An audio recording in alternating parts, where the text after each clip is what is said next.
मंत्री अजित पवार ने आज महायुति सरकार का बजट पेश किया। कई सारे बड़े ऐलान इस बजट में देखने को मिले हैं। आपको बताएंगे एक एक करके कि कौन सी बड़ी बातें वित्त मंत्री अजित पवार ने अपने बजट भाषण में बोली हैं। अजित पवार ने सरकार के 40 लाख करोड़ के निवेश का पूरा रोड मैप सामने रखा और इसी के तहत नई इंडस्ट्रियल पॉलिसी बनाने का भी ऐलान किया। बजट में कारों पर भी टैक्स लगा दिया गया है। क्या बड़े ऐलान हुए हैं महाराष्ट्र के बजट में, ये बताने के लिए अब हमारे साथ हैं विपिन भट्ट। तो विपिन जी बताएं, महाराष्ट्र के बजट में कौन से बड़े ऐलान हैं, खासतौर पर किस तरह से अब गाड़ियां महंगी होती हुई दिखाई देंगी?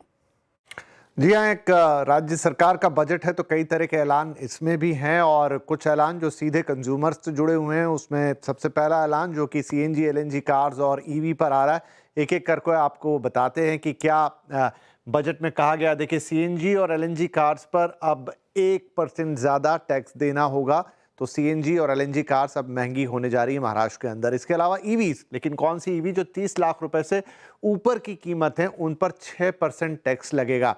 तो सीएनजी गाड़ियां और ईवी जो कि 30 लाख से ऊपर हैं अब महाराष्ट्र में महंगी होंगी पहले के मुकाबले। इसके अलावा 40 लाख करोड़ के लक्ष्य के साथ नई औद्योगिक नीति का भी ऐलान उन्होंने किया है, जहां पर 40 लाख करोड़ का निवेश होगा। अलग अलग क्लस्टर जोन में वहां पर कुछ इंफ्रास्ट्रक्चरल डेवलपमेंट किए जाएंगे। एमएमआर रीजन में 7 जगहों पर ग्रोथ हब बनाए जाएंगे। ये उसी इंडस्ट्रियल पॉलिसी का हिस्सा रहेगा जहां पर 7 डिफरेंट जगहों पर ग्रोथ हब होंगे। लाड़की बहना योजना के लिए 36,000 करोड़ रुपए सरकार ने रखे हैं। बड़ी महत्वाकांक्षी योजना थी महाराष्ट्र सरकार की और उसके लिए अब उन्होंने 36,000 करोड़ रुपए का आवंटन इस बजट में किया है। इसके अलावा अप्रैल से नवी मुंबई एयरपोर्ट से उड़ान शुरू होगी। ये डेट पहले भी कई बार आ चुकी है, लेकिन अब बजट में इसका उल्लेख किया गया है कि अप्रैल से नवी मुंबई एयरपोर्ट ऑपरेशनल हो जाएगा, वहां से उड़ानें शुरू हो जाएंगी। और मुंबई और नवी मुंबई एयरपोर्ट के बीच एक मेट्रो बनाने की भी योजना है। इस वक्त बहुत सघन कार्य चल रहा है पूरे मुंबई के अंदर, जहां पर अलग अलग इलाकों को मेट्रो से जोड़ा जा रहा है, लेकिन इन दोनों बड़े एयरपोर्ट्स के बीच भी अब मेट्रो कनेक्टिविटी होगी। इसके अलावा वधावन पोर्ट के लिए 2030 तक उसको शुरू करने की योजना है। 2030 तक सारा काम कंप्लीट हो जाएगा और वो शुरू होगा। पोर्ट के पास एयरपोर्ट बुलेट ट्रेन स्टेशन की भी बात है। तो ये वो नया एयरपोर्ट है, जो तीसरा एयरपोर्ट पालघर में, जिसे आप कह सकते हैं कि मुंबई को मिलने की बात है। नई हेल्थ सीनियर सिटीजन पॉलिसी भी सरकार बनाएगी, खास तौर पे जो बुजुर्ग हैं प्रदेश के, उनके स्वास्थ्य के लिए किस तरह से स्वास्थ्य सुरक्षा दी जाए, बीमा दिया जाए, हेल्थ पॉलिसी हो, उस पर होगा। इसके अलावा 45 पर्यटन स्थलों पर रोपवे का निर्माण किया जाएगा।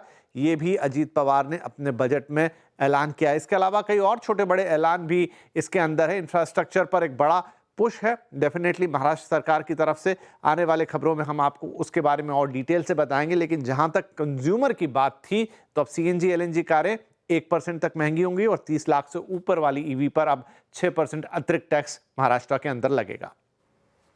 जी शुक्रिया विपिन जी, महाराष्ट्र के बजट की पूरी हाइलाइट्स हमें बताने के लिए।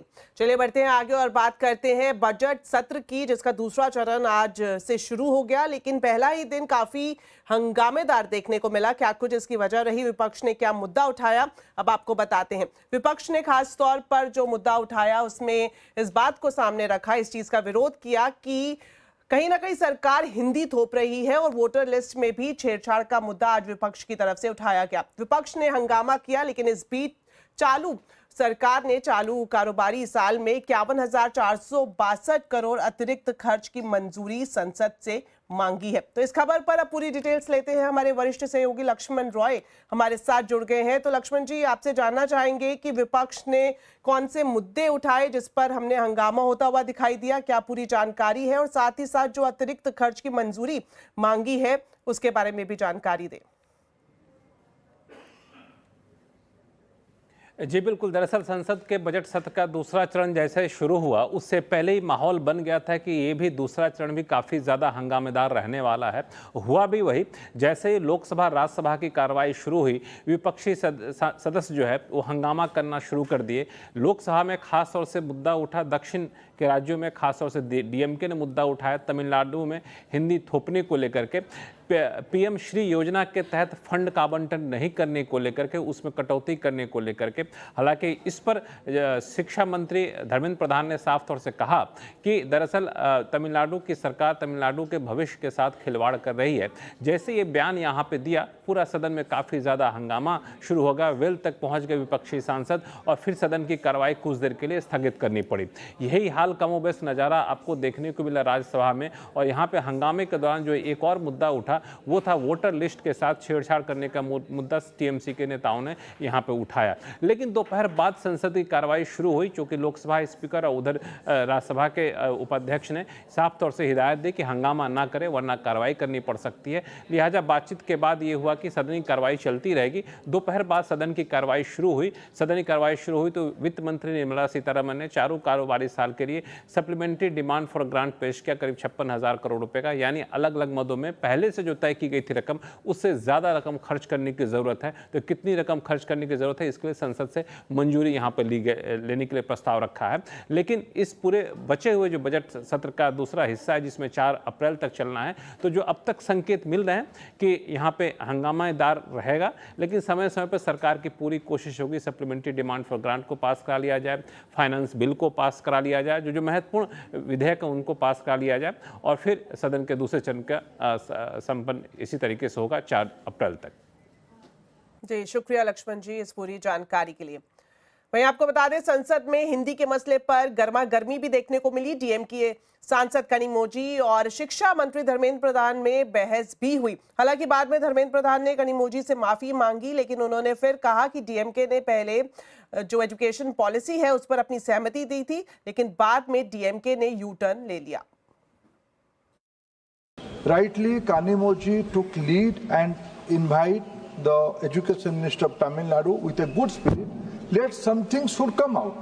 And I was also open on that discussion. At one point of time, they have agreed and we have agreed certain things. Don't shout, please. You have courage. You should have courage to listen the truth. They went back. My information, they mentioned all these things to Honorable Chief Minister of Tamil Nadu. He also given consent to go ahead. Later on, some internal issue came up. They only told me, informally they only told me, and that went back. This is unfortunate. चलिए अब बात करते हैं उत्तर प्रदेश के संबल की, जहां पर रंग एकादशी के मौके पर प्रशासन पूरी तरह से चौकस दिखाई दिया। कड़ी सुरक्षा व्यवस्था के बीच में करीब 2 किलोमीटर तक शोभा यात्रा निकाली गई। जो सीओ हैं अनुज, उनके नेतृत्व में इसे लीड किया गया। फ्लैग मार्च भी बाकायदा पुलिस की तरफ से निकाला गया और साफ संदेश दिया गया असामाजिक तत्वों को कि अगर माहौल बिगाड़ने की कोशिश की गई तो सख्त एक्शन लिया जाएगा। करीब 2 किलोमीटर तक शोभा यात्रा में सुरक्षा के पुख्ता इंतजाम किए गए। इस रूट पर पीएससी की कंपनियों को भी तैनात किया गया और सीसीटीवी कैमरे भी यहां पर लगाए गए हैं। साथ ही इस मौके पर सीओ अनुज चौधरी पर फूल भी बरसाए गए।